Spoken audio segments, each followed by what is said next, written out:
Uma ótima tarde, sétimo ano. Hoje, nossa aula 5, revisão do capítulo 3. Coloquei para vocês Colégio Muniz Silva, disciplina Português, professora Márcia Costa. O e-mail continua aí. Antes mesmo de começar a nossa aula, eu tenho algumas observações. Eu tenho uma lista aqui que eu tenho metade dos alunos. Eu já dei baixa em todos os e-mails que me mandaram.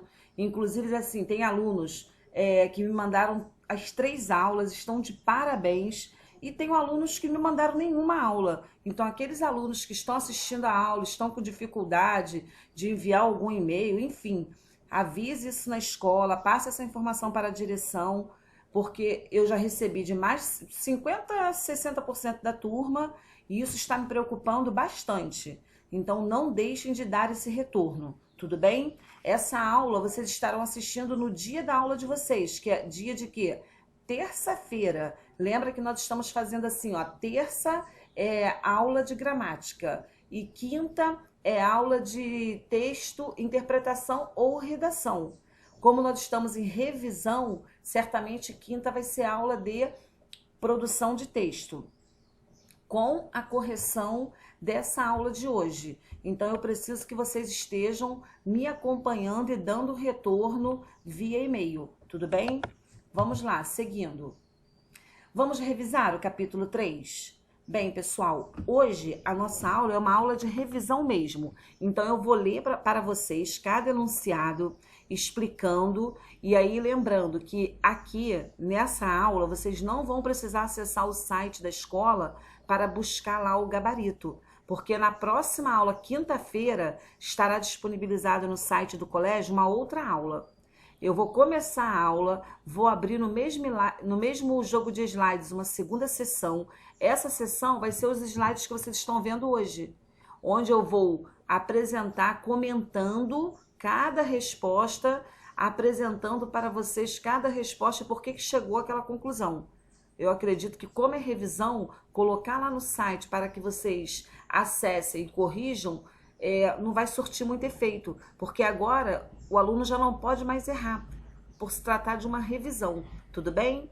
Então vejam, classifique o tipo de sujeito de cada oração abaixo, deixe 2 linhas para cada letra. Então vocês vão copiar todos os exercícios no caderno de língua portuguesa, é lógico.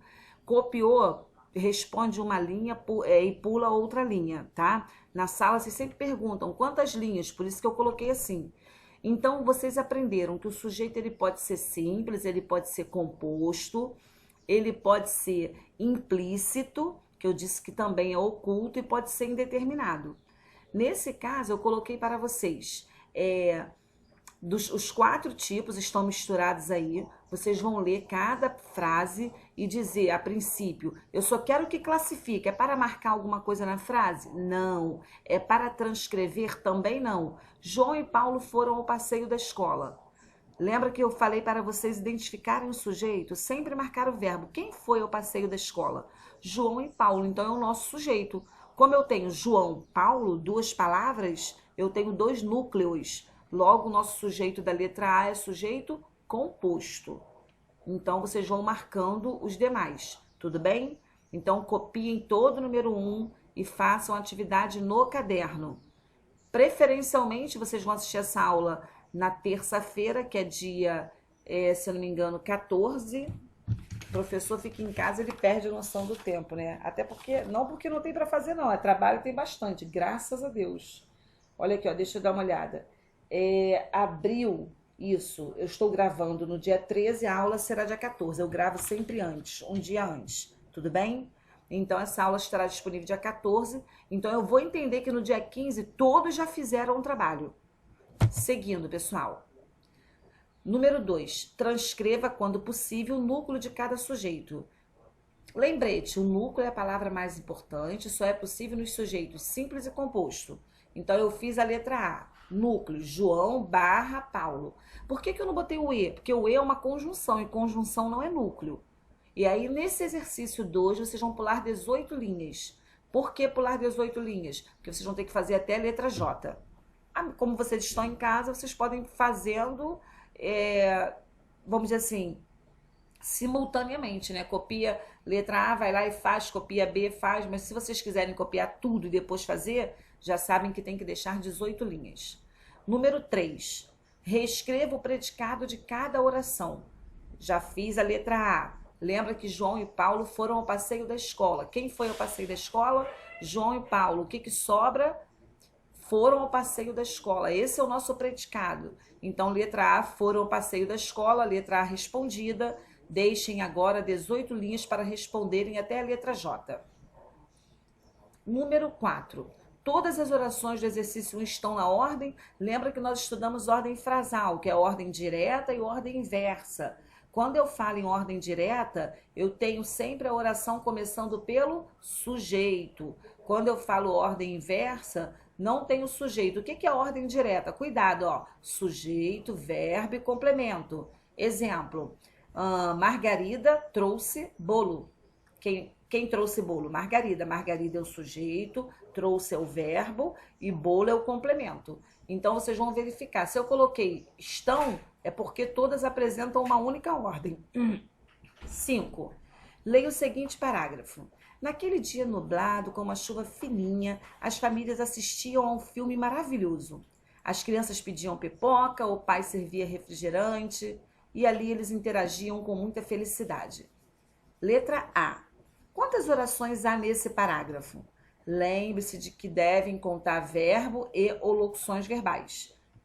Nesse caso, 3 linhas é o suficiente, ou 2 também, não tem problema. Continuando. Letra B. Quais são os sujeitos de cada oração? Letra C. Transcrevam o predicado referente a cada oração. Letra D. Como se classifica esse período? Lembra que o período ele pode ser simples ou composto. Justifique. Se você falar que ele é simples, vai ter que dizer por quê. Se falar que ele é composto, também vai ter que explicar o porquê. Combinado? Bem, agora vocês precisam cumprir a meta. Muita atenção. Vamos aos lembretes. Primeiro, copiar todos os exercícios no caderno com letra legível.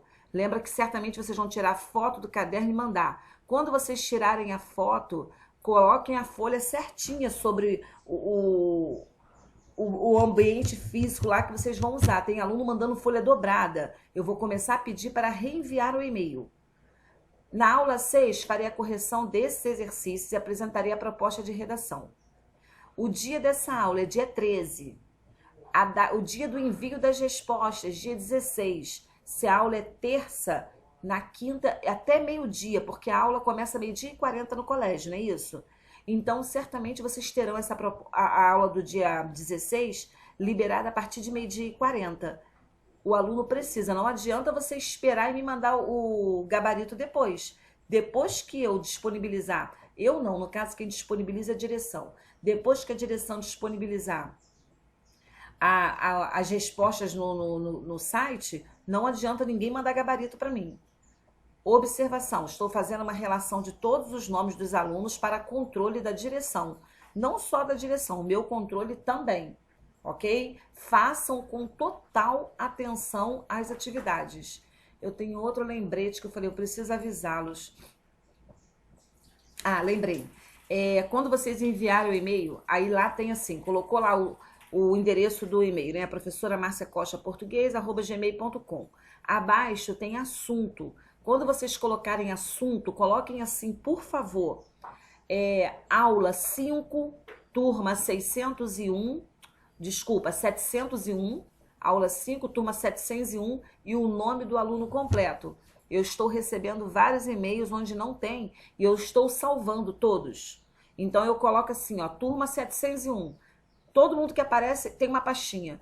E o aluno que não coloca nada, depois fica solto e eu não consigo, é mais trabalho que eu tenho.